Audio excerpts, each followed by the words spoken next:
kalau boleh tahu kan itu kan upaya terakhir dari Rafael Alun. Berarti benar-benar ingin terbebas dari 14 tahun penjara tuntutan JPO itu seperti apa? Jadi ini kan kita bicaranya soal fakta hukum ya. Jadi bagaimana fakta hukum itu bicara dan bagaimana sejauh mana fakta hukum itu kemudian bisa terangkai dan memenuhi unsur yang ada dalam dakwaan, pasal dakwaan. Itu kan cara hukum bekerja begitu. Jadi ketika misalnya unsur dalam dakwaan tidak terpenuhi, yang mana fakta yuridisnya tidak ada, maka itu nggak boleh ada keraguan sama sekali. Jadi bagi hakim memang harus melepaskan atau membebaskan daripada pasal dakwaan yang didakwakan kepada klien kami. Itu yang sebenarnya itu nanti lebih detail secara hukumnya ada dalam dakwaan tim penasihat hukum, tapi message yang disampaikan oleh Pak Alun itu adalah mencoba membuat dengan bahasa yang dia mengerti gitu, secara sederhana, dan kami memberikan penjelasan tentang bagaimana sistem hukum itu bekerja. Jadi sebenarnya kita lagi bicara bagaimana sistem hukum bekerja dan bagaimana bukti itu dilakukan. Lalu makanya bagaimana bukti yang dihadirkan, bukti dari file Excel ya. File Excel tuh bisa dirubah, bisa ditambah, dikurangin gitu.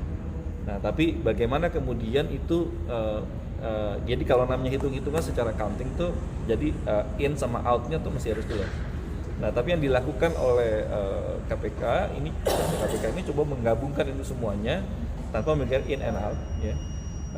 Jadi akhirnya itu potentially itu adalah double counting.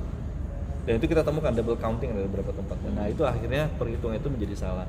Nah, berkaitan dengan fakta-fakta tadi, itu kan fakta itu sejauh mana merangkai dalam keterpenuhiannya unsur.